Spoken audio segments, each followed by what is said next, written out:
It's Transform Tonight, APTA's Not So Late Show. Tonight, APTA welcomes Paul Skoutelis, Dave Stackrow, Nuria Fernandez, and special guest, Pat Foy. And now, here's your host, Eva Saha. Hello, everybody.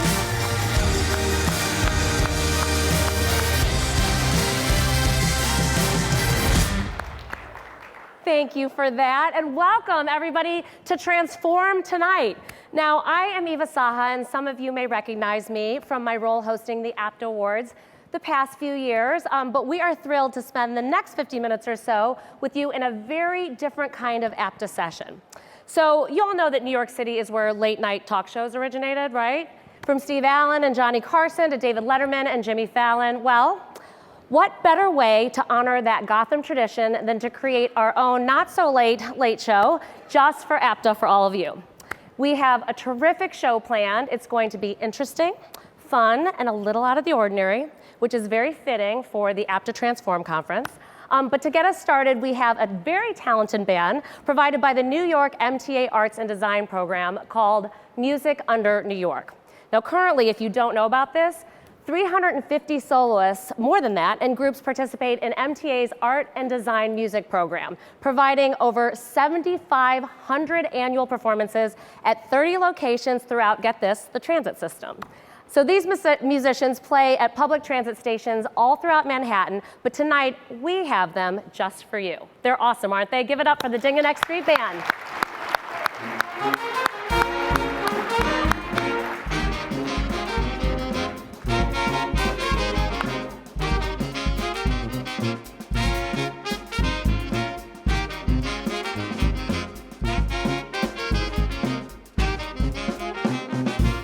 All right, why am I the only one dancing?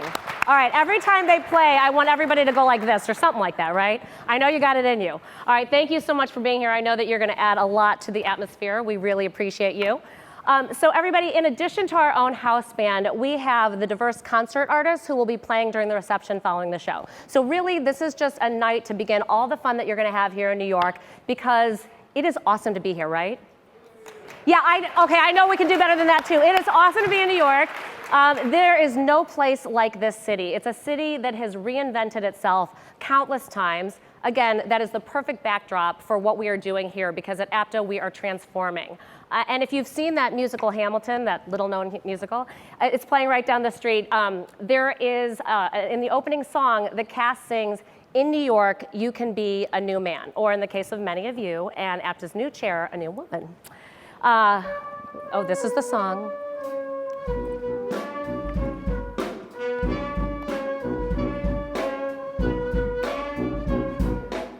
Does anyone know the lyrics so we can sing along? All right, well anyway, it's really fitting for an event called Transform. And really this week in New York can be the beginning of a new industry. This is where we are going to take another giant leap to reimagine mobility. All right, to kick us off, to stay in this great city, a city built on public transit, is the chairman and CEO of the New York MTA. Please everybody put your hands together for Mr. Pat Foy.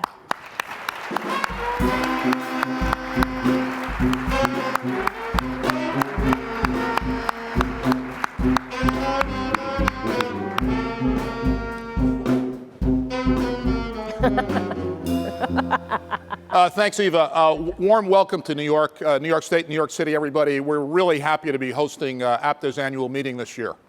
Particular welcome and thanks to outgoing chair David Stackrow, the new APTA chair and former MTA senior executive Nuria Fernandez, and president and CEO Paul Skoutelis.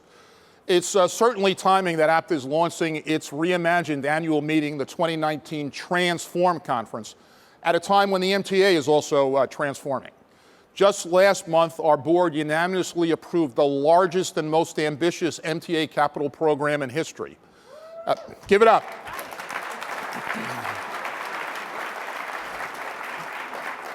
Contractors in the room like that.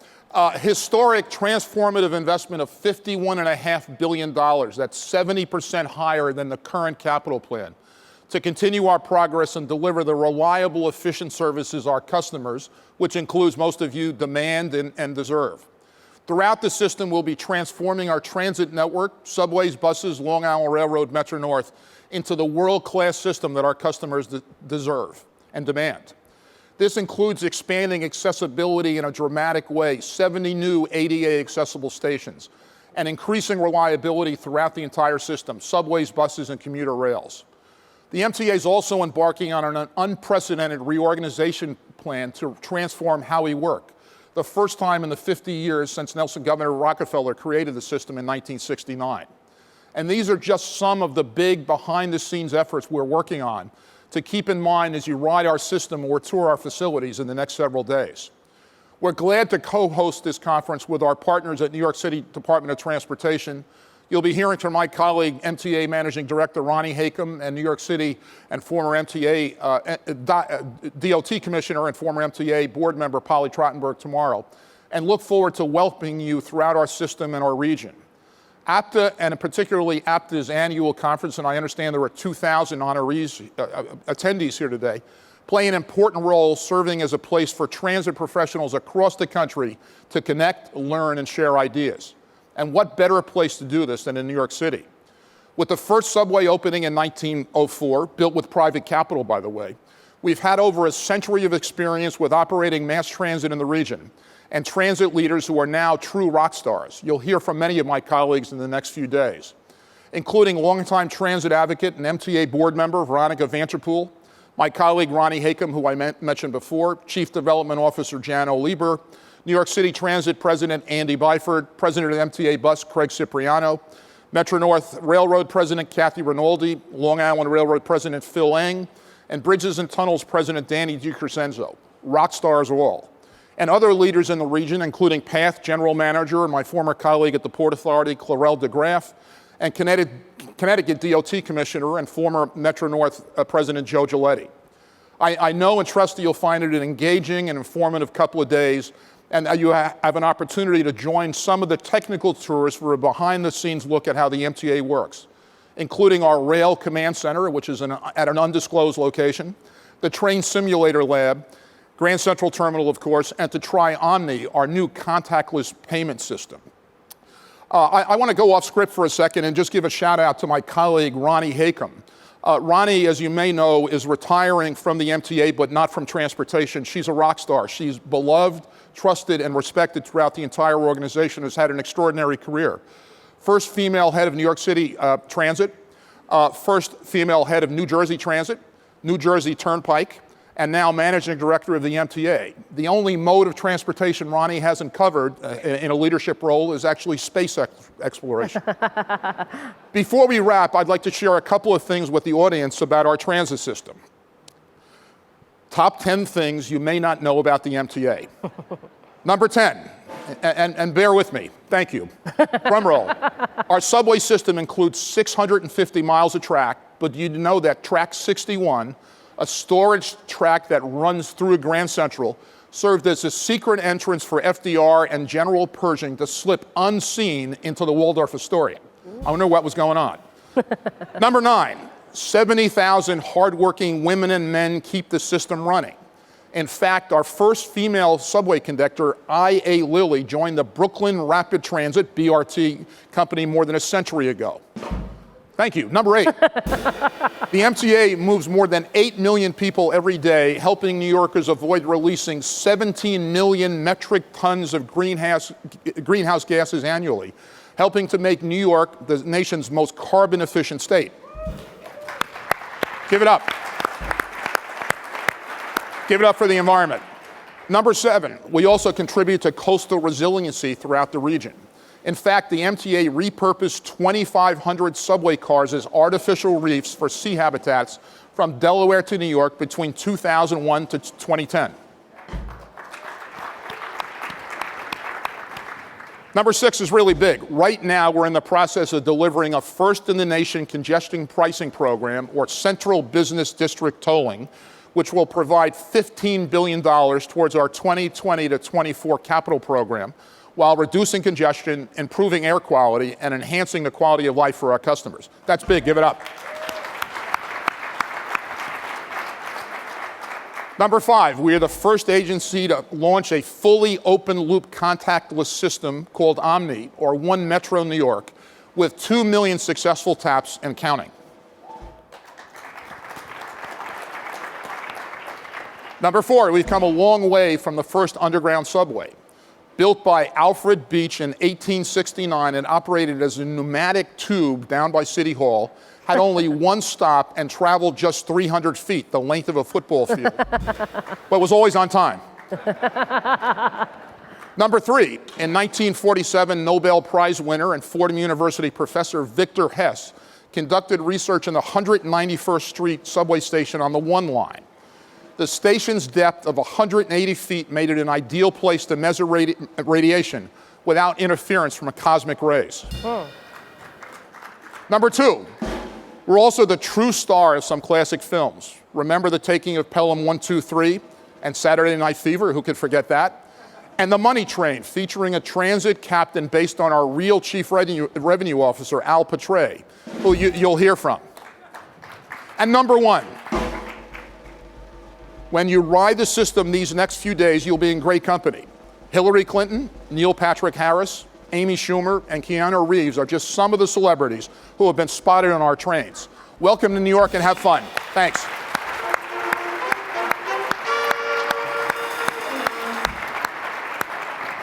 David Letterman would be proud, right, guys? All right, so just a couple of housekeeping points before we move on. If you are standing in the back, there are still seats up to the front, so I personally invite you to come forward so that you can have a seat.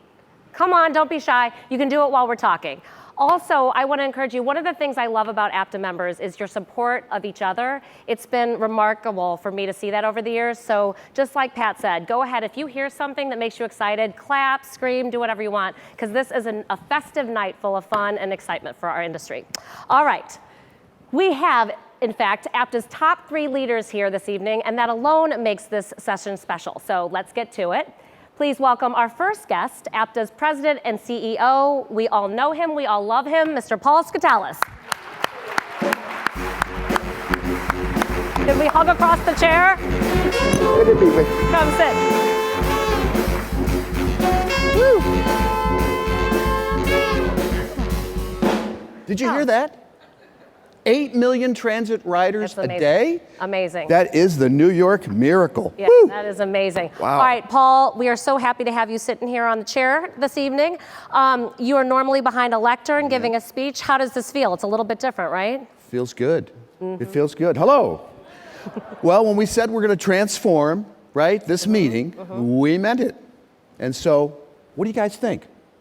Change is good, right? Yeah. That famous author, right, Dilbert, didn't he say change is good? I'll trust you. I have a t-shirt like that. right. Okay. I'm so happy to be here. We're happy to be here. Thank you so much for inviting me again. I feel like I'm part of the APTA family, and that makes me feel very special to be among all of you tonight. You are part of the APTA family. Thank you. We'd love to see you. You do a great job Thank with you. all the APTA activities. Thank you, Eva. Good to be with you. Thank you. So let me explain to you why we have this new format for tonight. Okay. We've created a talk show because we wanted to have a special experience to kick off this year's conference, not just for the sake of being different, but rather to set the right tone for tomorrow and to set aside a special time for our APTA family that's here to come together. Tonight's the time to reflect on the past year, to thank our outgoing chair, David Stackrow, for the job he's done, to welcome our new chair, Nuria Fernandez, and the leadership she's going to provide. So we are excited. Yes, we are thankful and excited, and everyone who's anyone is here tonight, right? They're here. Look, thank you. You are here. Thank you. What's most important is that the people that are here, part of the APTA family, are what define APTA. And we are happy to be together. And because all of you, APTA has had a great year, hasn't it, Paul? So tell us a little bit about it. Eva, we have had a phenomenal year. Let me just tell you a few of the things that are going on. First of all, these people in the audience and others in our industry are the people who have made it successful. for APTA and for the entire industry. Indeed, they do. And you are a little bit humble, but you've been hard at work as well. I know that you've been active on Capitol Hill, and I heard all about the National Get On Board Day. If you haven't already, Paul's going to share some highlights of everything that's been going on. Well, you know, we're all working hard. And since we're in a talk show format, I'm going to use the line that all the celebrities use when they say, asking to plug a movie, right? They say, Eva, I brought a clip. Actually, this time I brought photos. Okay. All right, we're going to go to it then, Paul. All right. We ready? Yeah, we're ready. So, Eva, as you know, the public Hold on, I'm ready. Is everybody here ready? Okay, everybody's ready. We Go. as an industry now go for it. have been transforming itself in many different ways. It's a journey, right? It's not a quick fix. It's certainly not a one-time initiative. Every journey, of course, needs a good roadmap. And we have one in the form of our current 6 strategic goals. And you can see them here on the screen briefly. Advancing safety and security, advocating vigorously for funding, investing in a skilled workforce, and of course, preparing for the new mobility landscape. If we can do all those things and wrap up emerging technologies, we'll make our association, we'll make our industry that much more effective. And our association and industry continue to achieve real success in all of these areas. So for me, it's thrilling to see how our public transportation system and agencies have embraced these changes. It's really taken hold. They're redesigning their bus networks. Many of you I know firsthand are doing such and beginning to do it. If you have not done so yet, you're adding more BRT, you're opening up more passenger rail, you're moving to electric buses or alternative fueled vehicles, more experimentation, on-demand services, more partnerships, different types of providers, but all with a customer focus, and that's what's critical. So everywhere I look, everywhere I go around the country, I see a great willingness to experiment and really to take hold of our future by writing our own future.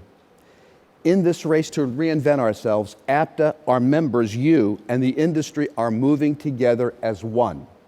Yeah, it's truly a collective, and I would love to hear from you.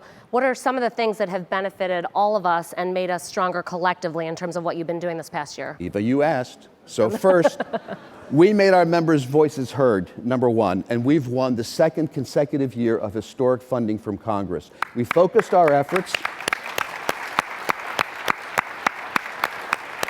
We focused our efforts on the 3 things most important to the industry: state of good repair, more investment; buses and bus facilities, more investment; capital investment grants to expand BRT and rail and such.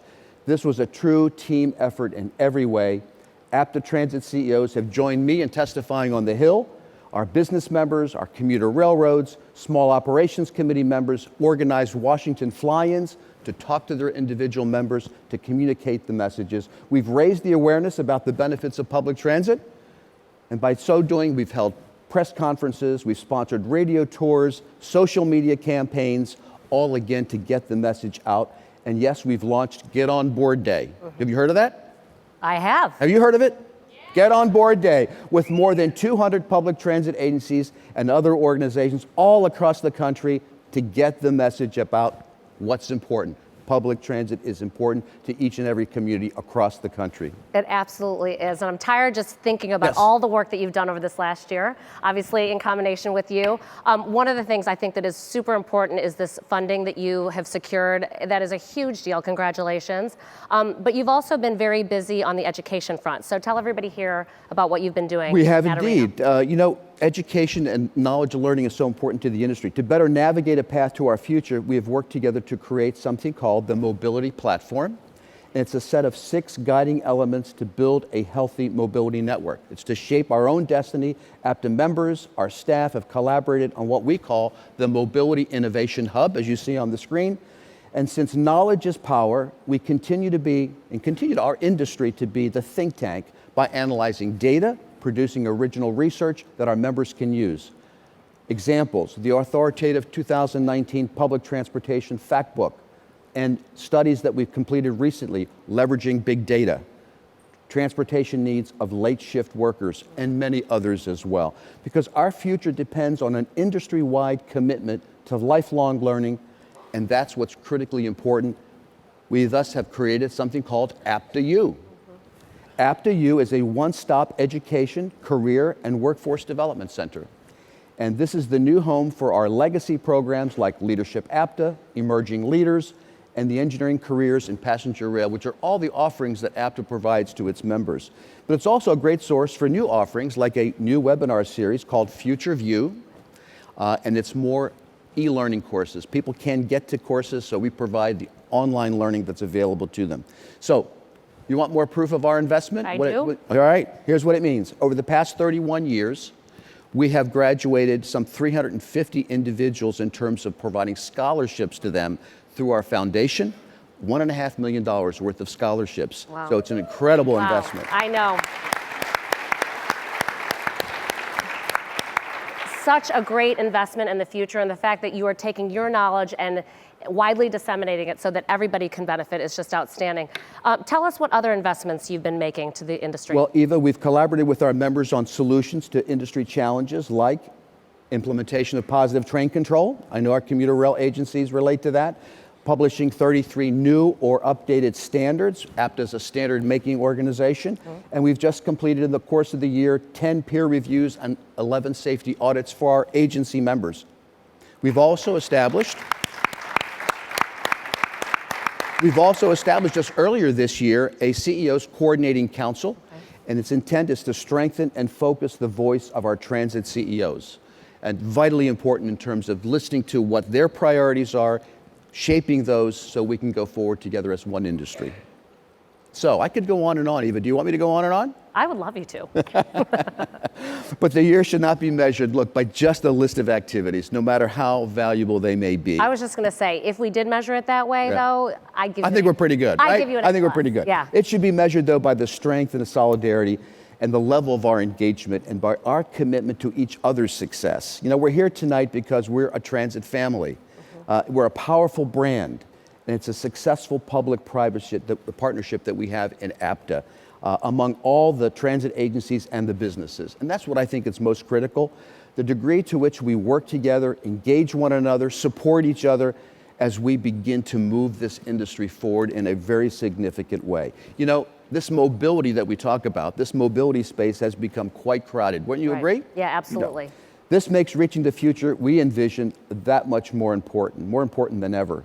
And it makes the cohesiveness of APTA and our industry that much more necessary. You know, I began, Eva, talking about transform as a journey. So let me end with an African proverb on that same subject. And that goes something like this. If you want to go quickly, go alone. If you want to go far, go together. So friends, colleagues, let's go far together. Let's go ahead and make this the best industry we can. Wow. I think everyone here can agree it's super impressive, and all in 1 year, I can see why you're so proud.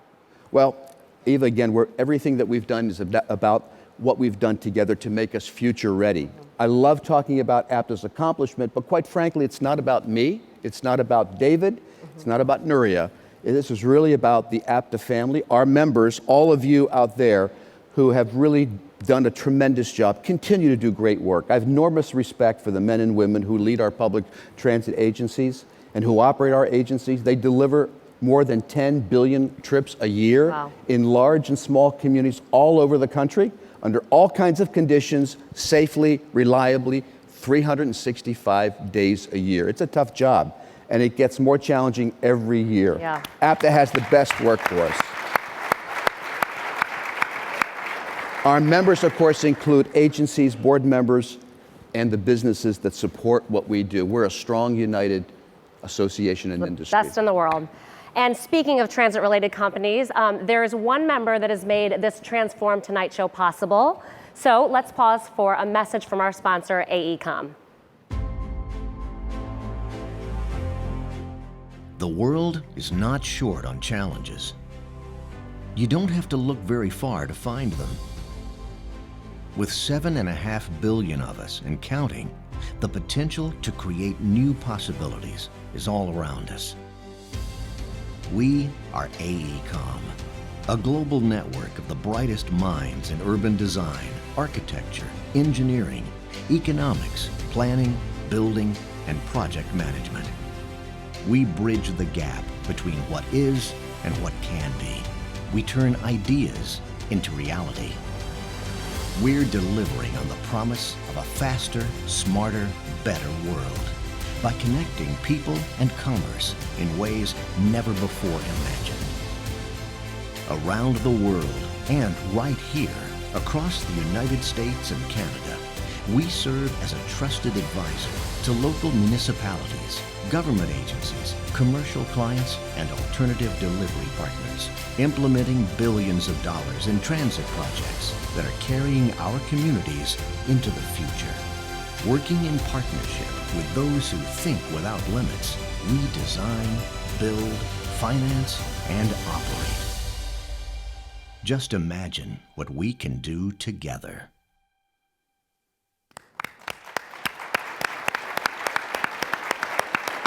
Paul, I gotta say, I feel legitimized as a talk show because we just had our first commercial. Like we did. And AECOM has been a great supporter of APTA and our members. I'd like to ask Gregory Yates, who's a good friend and colleague, America's transit market sector leader for AECOM, to come out and say a few words. Greg?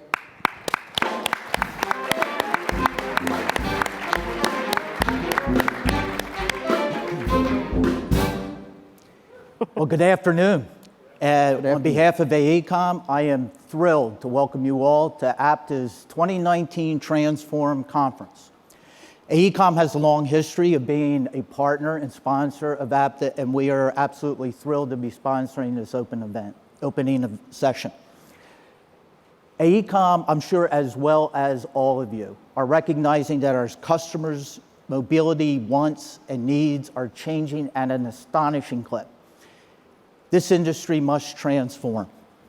And I'm sure over the next several days, we're going to hear a lot about how that's happening, not only here at APTA, but throughout the industry. At AECOM, we have partnered with 14 transit agencies, and we're working to not only advance a market for a 40-foot electric articulated coach, but we are actually working to create that market. So our thinking must change. Someone once said that Steve Jobs was a tremendous innovator. I think I have my cell phone here somewhere. But not because he responded to people's needs and wants. It's because he thought of the products and services that people didn't even know they needed yet. That's how we need to think in this industry.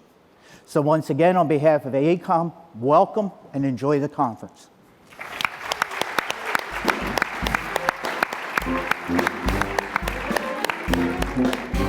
Thank you so much, Gregory, for your continued support and your remarks.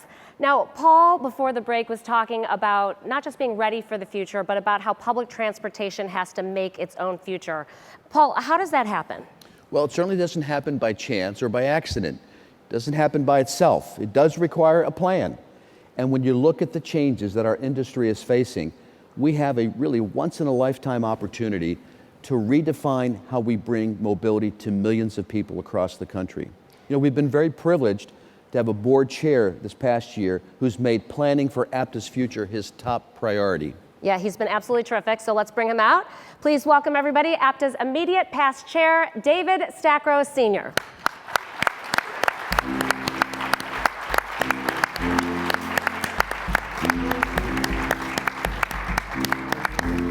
Well, thank you, Eva, and thank you to all of you for being here tonight to celebrate this Transform event with us. How great it is to have a nice event before we go to a cocktail reception and celebrate the successes of the past, but also to welcome in the future. When I was named board chair last year, I said that I wanted to use my position to serve you, APTA's members and APTA stakeholders.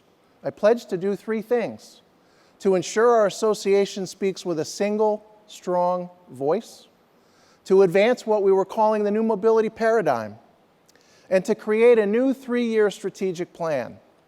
At the time, I had no idea how challenging and also rewarding this work would be. I was able to be successful only because of the people around me, both here in the APTA community and at home in Albany.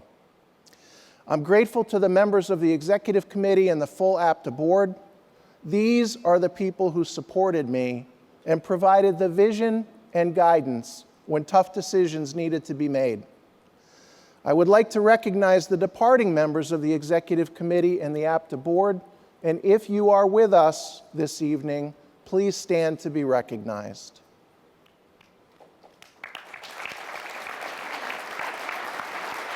Don't be bad.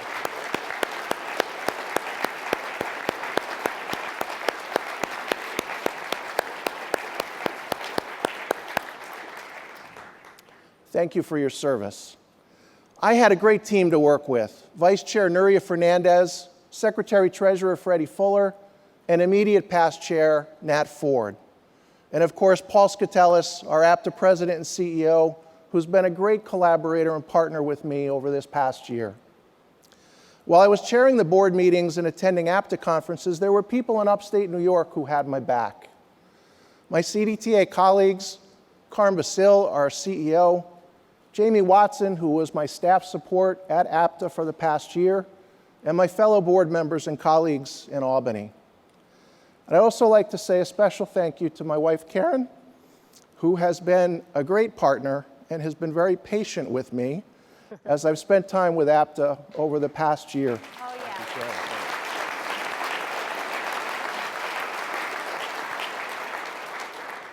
Karen and I are celebrating our 25th wedding anniversary on Tuesday here in New York. Yay. Thank Karen.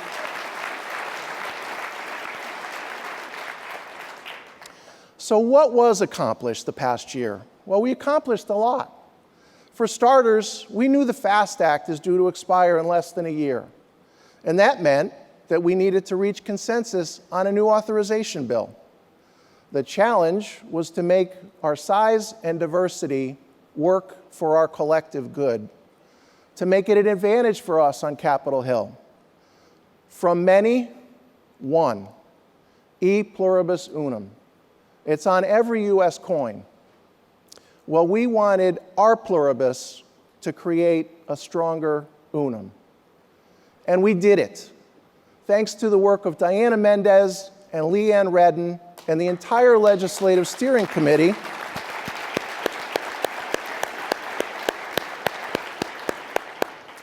As of yesterday, we have a board-approved set of recommendations for the next multi-year transportation authorization.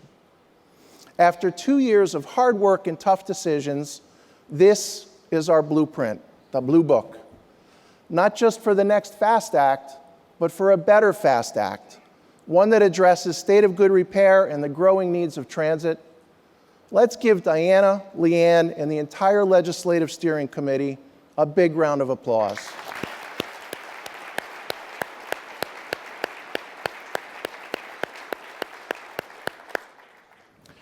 One of the recommendations that came out of this process goes right to the heart of my second pledge from a year ago, and that was to advance our leadership in the new, emerging, integrated mobility world.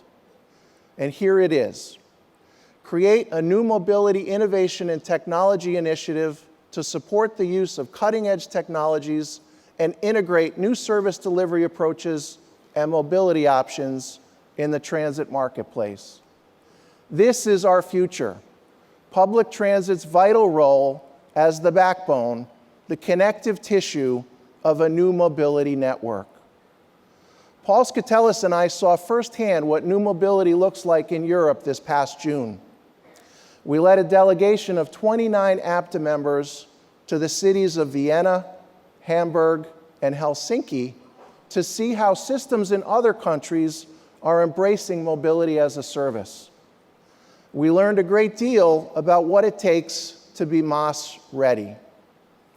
On Tuesday afternoon, I'll be sharing the most useful and usable examples that we learned from Austria, Germany, and Finland. And I promise we won't make you sit through too many of our travel photos. My last promise as APTA chair was to deliver a new strategic plan. When the Strategic Plan Steering Committee began the process, I said that if we're going to redefine our future, we better have a solid plan to get us there. Crafting that kind of roadmap required us to admit that we didn't know what we didn't know. So we looked for guidance from someone really smart. When Albert Einstein was asked, if you had only 1 hour to save the world, how would you spend that hour? His answer was, I'd devote 55 minutes to defining the problem and 5 minutes to solving it. And that's what we set out to do. We started with a blank piece of paper, and we asked ourselves, what is APTA's purpose? What emerged from the listening sessions and open dialogue was a purpose for APTA, and here it is. APTA leads public transportation in a new mobility era, advocating to connect and build thriving communities. Every word of this new purpose statement has a precise meaning. We lead by being the voice of public transportation. We support the needs of transit agencies. We anticipate, prepare for, and understand the changes that are shaping the new mobility era. We advocate for public transportation's interests, and we champion our members' efforts to improve the quality of life in their communities. This purpose statement helped us to identify 4 strategic priorities. Many of these will be familiar to you. These are the issues that we work on every day and that can keep us awake most nights. The first is championing investment and supportive policies. We need to show how we create jobs, grow local economies, improve the environment, and connect people to opportunities. The second strategic priority is expanding the reach of public transportation by leveraging new mobility services and technologies. That's a long way of saying APTA needs to help its members understand, embrace, and lead positive change. Third, developing leaders in the future-ready workforce. Skill sets become obsolete. We need to recruit for attitude, train for skills, and create appealing career paths to attract the next generation of inventors, problem solvers, and visionary leaders. The final strategic priority is enhancing safety, security, and system resilience. From cybersecurity to environmental threats, to aging infrastructure, to social challenges like homelessness, the fact is that public transit agencies are expected to address a wider and widening variety of issues than ever before. APTA needs to be a resource to help you meet these challenges. Let me put up a graphic that illustrates our new strategic plan for the next 3 years. If you're an accountant like me or an engineer like Paul, this needs no explanation at all. Looks pretty simple, right?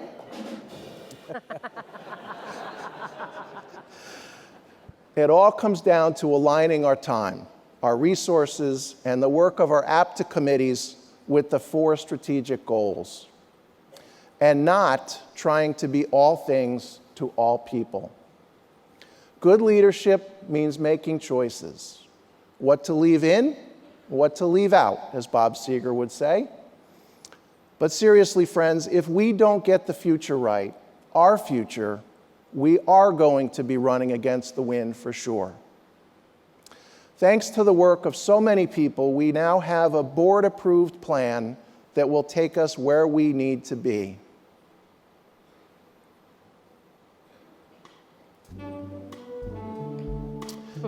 Well, that's my cue.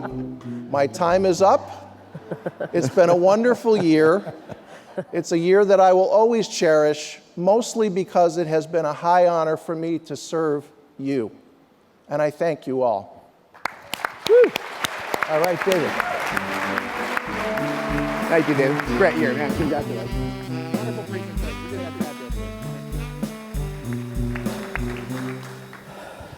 Wow, that was great, Dave. We really appreciate everything that you've done over the past year. You have had a tremendous one. Congratulations. Thank you, Eva. It has truly been a wonderful experience. You know, Paul and his team have been a huge part of that. It's been great to work with the APTA staff this past year, and without them helping us to get things to you, none of these things happen.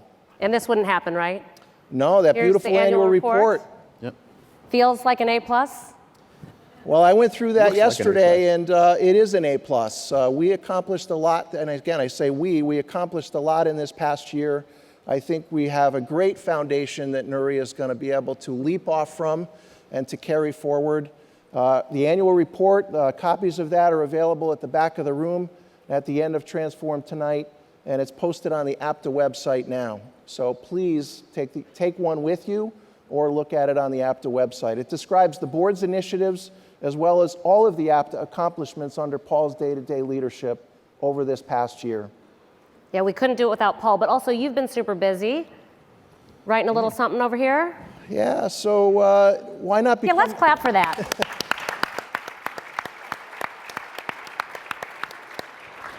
So in a year as APTA chair, why not also become an author? Why I not? had an opportunity to co-write a book with a good friend of mine, Doug Eady. What I think is important about the book is that it was an opportunity for me to leave something lasting, hopefully lasting for the industry, that's a resource that will continue on. I'm also honored that there were nearly 30 CEOs and transit board members who took the time to review the book outline before we wrote the book, to make sure that the end product was going to be something that you would find useful and use as a tool. And I'm also very proud to say that whatever royalties I get, and I don't expect they will be huge, I am on the APTA bestseller book list, but Yeah. Woo!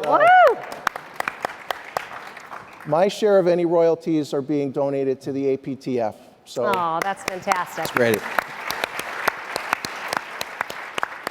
What a good man you are. You thanked Karen. That is key, right? Thank your spouses when you're being acknowledged. So I don't know if you took her to Europe, but you two were in Europe together, right? Is that why you have to thank her, because you didn't take her to Europe? Karen was in Europe too. Oh, okay, all right. But you both were in Europe and you were busy at work, touring transit systems, meeting with foreign officials.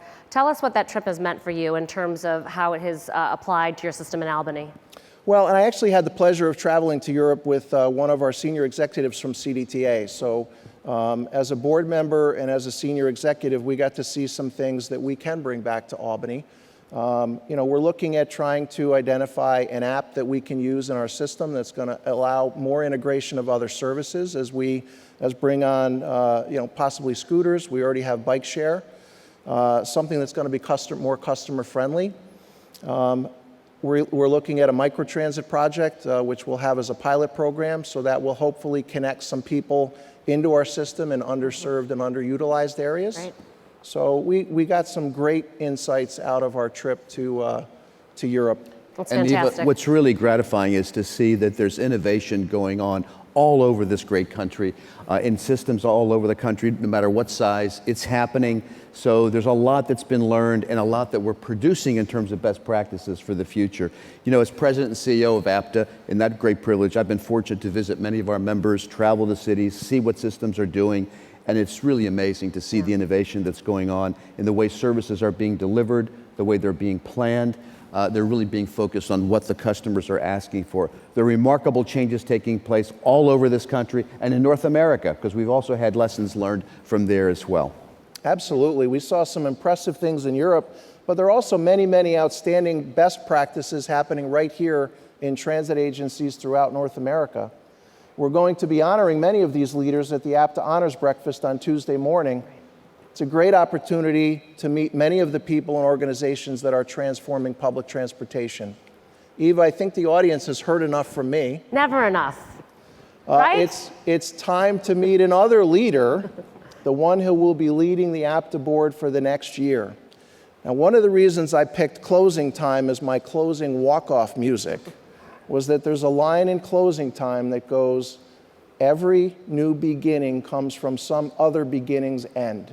And I thought that was very appropriate for an event like tonight, where we transition from one chair to another. Many of you know Nuria Fernandez, but please watch the screen for a glimpse of who she is and what she's done. Nuria Fernandez has been preparing for the role of APTA chair for much of her life. Born and raised in Panama, where her great-grandfather worked in the Panama Canal, Nuria's first experience with public transportation was a system built on entrepreneurship more than public service for all. She knew there had to be a better way. Encouraged by her father to study engineering, she made her way to Bradley University outside Chicago, where she was one of only 4 women engineering students in her class. Nevertheless, she was compelled to succeed in a male-dominated industry with the encouragement of her parents and the experience of competing with 2 brothers. After earning a master's in business administration, Nuria went on to gain leadership experience at some of the busiest transit agencies in America. She played key roles at both the Chicago Transit Authority and the Washington Metropolitan Area Transit Authority, and later served as commissioner for the Chicago Department of Aviation, overseeing O'Hare and Midway airports, and as chief operating officer of the New York Metropolitan Transportation Authority. Ever conscious of her role model status, not only in the transportation industry, but also for her 2 daughters, Nuria went on to serve under President Clinton as acting administrator of the FTA, where her hands-on transit experience helped to shape sensible and supportive government policies. Today, as general manager and CEO of the Santa Clara Valley Transportation Authority, Nuria leads 2,100 employees in the effort to transform mobility in America's high-tech epicenter of Silicon Valley. Leading by example, she continues to participate in activities and events that encourage others to embrace new mobility while retaining, as one colleague described, the technical background and understanding of budgeting, community engagement, and working across channels of collaboration to get things done. During her 35-year career, she has chaired or participated on numerous APTA committees and working groups, honing the relationships and experience that have contributed to her success in the transportation industry. Her journey to now leading the premier industry association is characterized by a lifelong commitment to public service and a passion for creating opportunities for all people through access to mobility. Wow.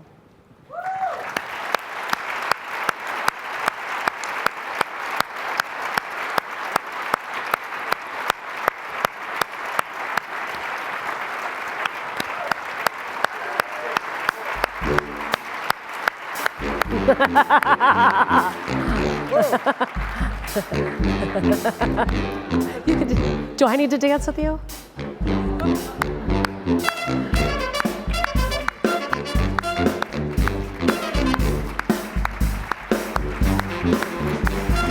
Thank you. Thank you, Dave, for that gracious introduction, and thank you for your very strong leadership this past year.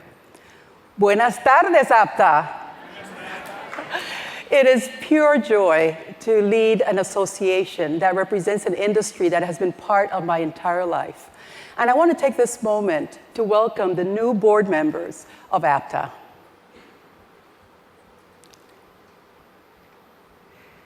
We have an exciting year ahead. APTA leads the way in making public transportation part of our fabric of our lives. Public transit has made it possible for millions of Americans, including myself, to get to school, to work, or wherever they need to go, and to keep us connected to our communities. I am passionate about public transportation because it's fueled by the people that we serve, most of whom we'll never meet, but we are improving their lives. It is also fueled by the hope that this world will be a better place for my young grandchildren as they grow up and make it their own. We can ensure through public transit that the future today, with the policies that we create, will make for a better tomorrow. And it is such a distinct privilege to be a service to APTA and the transportation industry, and to all of you during such an exciting and transformational time for mass transit. Now, David mentioned the roadmap we have created with our new strategic plan. It's clear, it's aggressive, it's impactful. It's exactly what we need in order to navigate this transformation that has turned our industry upside down, undergoing technological innovation, population growth, and dealing with the shifts in climate that are affecting the resiliency of our infrastructure. We will shine a spotlight on the priorities of our strategic plan, and I have given a lot of thought of how we can do that. We must build stronger coalitions locally, within our own states, with our state transit associations, and within our own communities, elected officials and the business sector, who can join us in our quest for more committed funding and an overall support for public transit. We will grow our membership, which would allow us to amplify our voice as we achieve our goals. And we must place equity at the forefront as we strive to keep pace with the speed of technology so that it's accessible to all. Small, medium, large agencies so that they can be current, they have the funding, they have the tools so that we can continue providing service, we can continue providing and improving the quality of life for all those who live in our communities. And maintaining a strong workforce for the future. That is integral. One that is ready, one that has been prepared because it's critical to our industry's survival and to provide the opportunities that everyone should be enjoying. I am inspired by the results of a process that we just went through. It was extensive, it was thoughtful, it was led by two great women. And that process delivered a very ambitious surface transportation law recommendations. We are ready to press Congress to provide $178 billion over 6 years in transportation, for public transportation and passenger rail investments that will deliver effective mobility options in every community. Together, we will proactively anticipate, manage, and leverage change.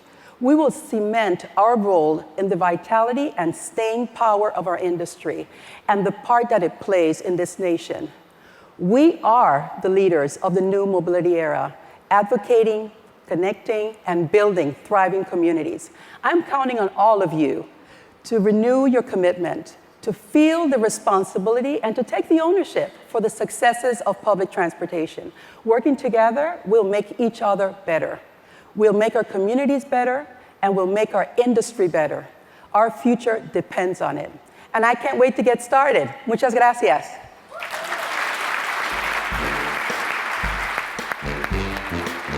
I'm gonna get up and hug you over this chair.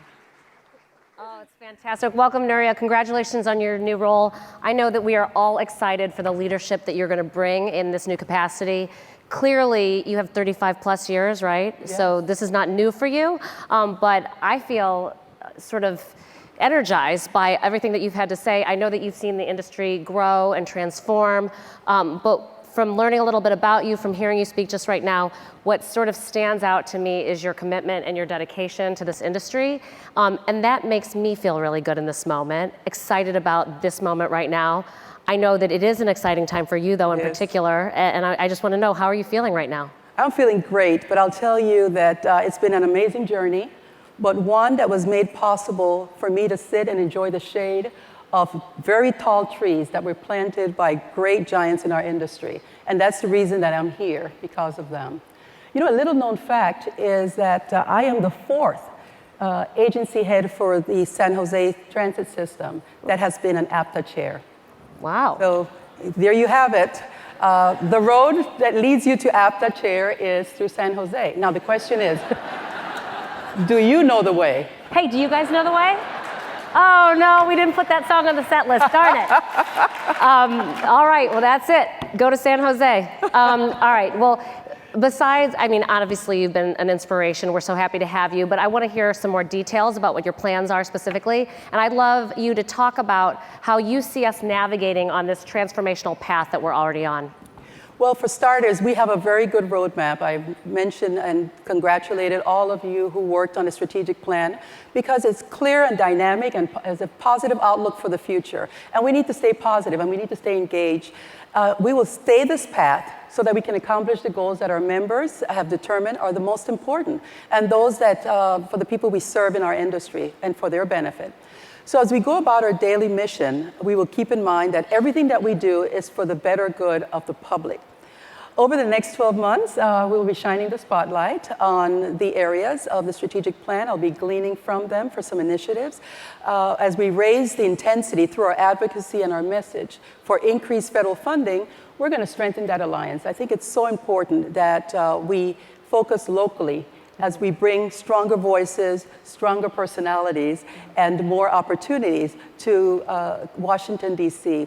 We're going to broaden that network that we currently have because there are many who are benefiting from public transit that are not at the table right now. So we want to make sure that they too, and some of the new entrants through the technology. Our message is simple and straightforward. Funding for public transportation improves the infrastructure that delivers the mobility options that our neighbors, so that our neighbors can get to work, so that our seniors can get to their medical appointments, and our children can get to school. It is that simple. And as I mentioned, we just adopted the ambitious set of surface transportation law recommendations. Now, it's critical that we get funding, and we have identified 3 top priorities.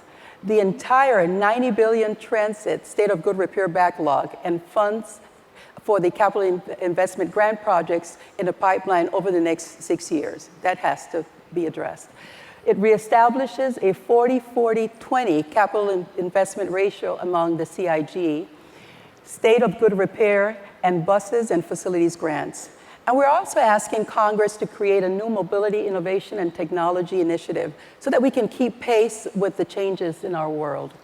The recommendations touch upon virtually every aspect of the transit and passenger rail services that our industry provides throughout our communities.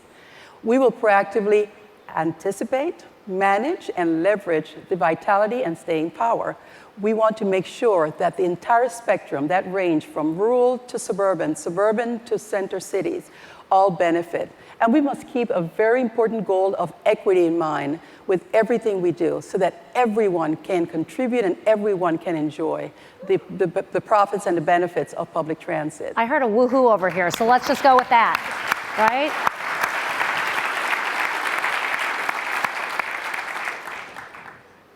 So, yeah, you know what? I want to say, like, there's so much good stuff that that's packed in there, and I love that you are focusing on equity. I also love that you're carrying on what Paul was talking about, getting that funding from Congress, which is so important to sustain and to grow.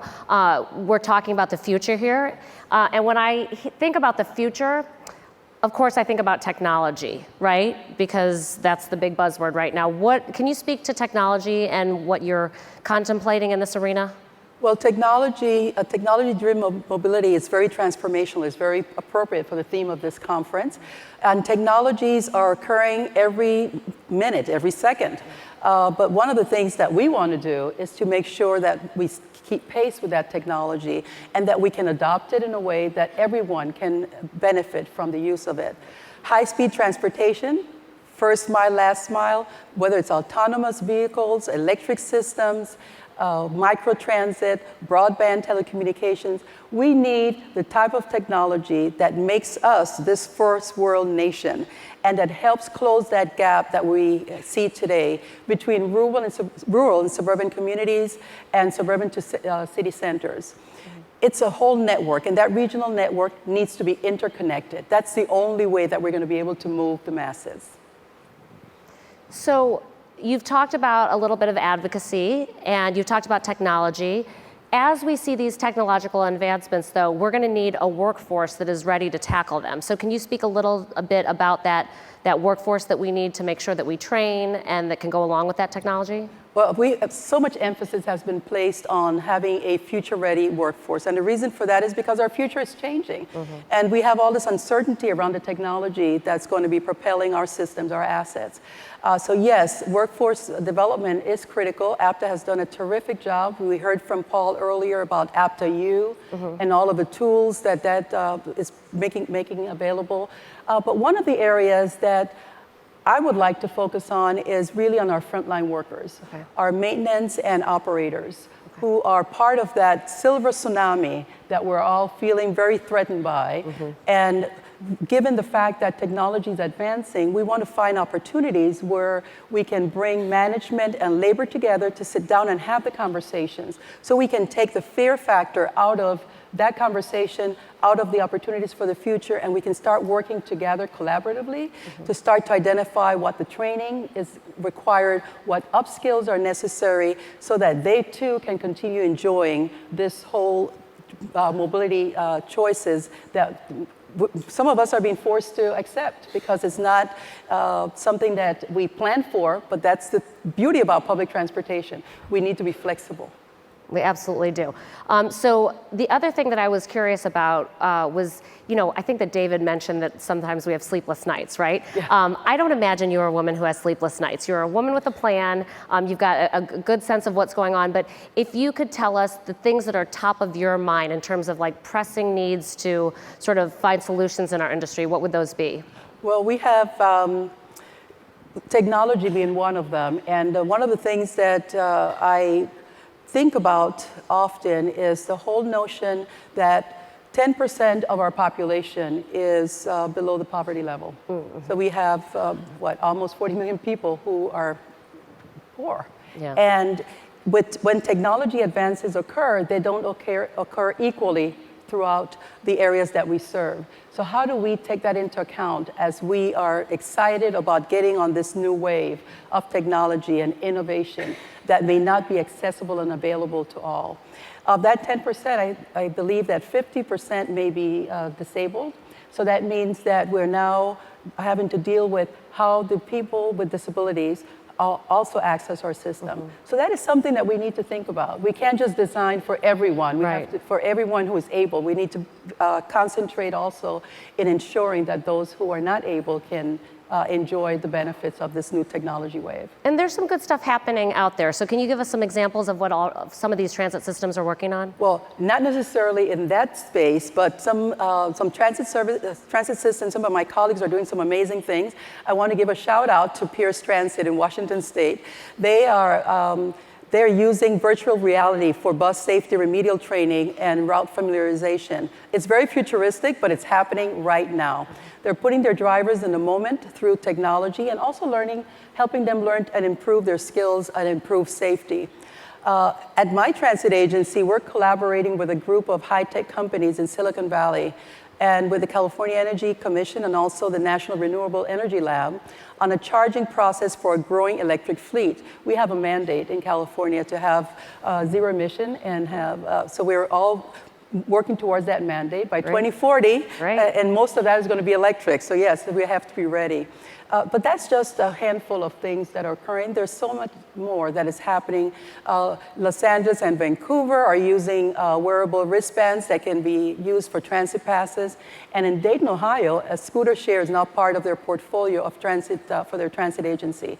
So these are examples. I don't want anyone to feel slighted out there because I didn't mention some of the great things that you're doing. But I think that I just want to demonstrate that as an industry, we're not sitting back. We're not waiting for things to happen to us. We're trying to make things happen. Yes.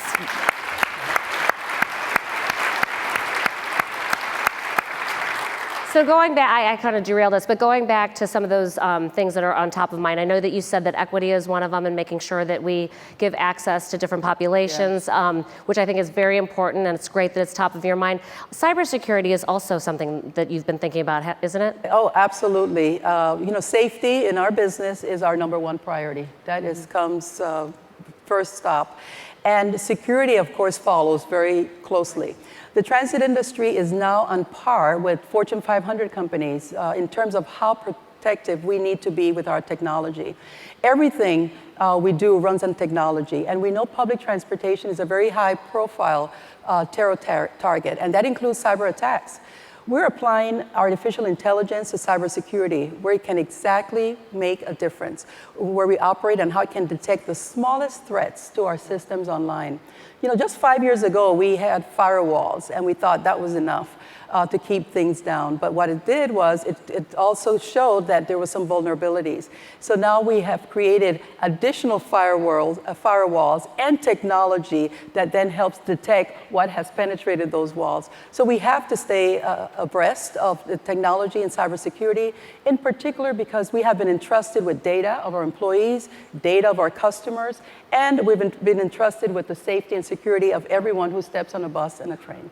Yeah, because hackers are smart, but we're smarter, right? Oh yes, well, all right. There's human intelligence behind artificial intelligence. That's right. That's for sure. All right, so Nuria, this has been wonderful. Thank you so much for sharing your thoughts about the year ahead. I know that we're all very excited for the leadership that you're going to bring. It's given us all insights into your plan, and we really appreciate that. We think you're going to do a fabulous job of being the APTA chair, for sure. Well, thank you, Eva. Can I get up? Yeah. So have you enjoyed our conversation? Yes, I you loved have. I it. think that I we're going to loved invite, do David and Paul want to come on back? We didn't rehearse this. Oh, they're already dancing. It is On your other side. Oh, okay. So you were going to dance. All right, everybody. Now it is time to toast your new role. The reception and APTF silent auction are about to begin a short distance from here. Thank you so much, Paul and David. Oh yeah, it's already the picture taking time. We are going to play some music here so we can dance right on over to that reception. Enjoy the wine. Thank you all for being here. We are going to have a great week. Let's give them all a big round of applause, everybody.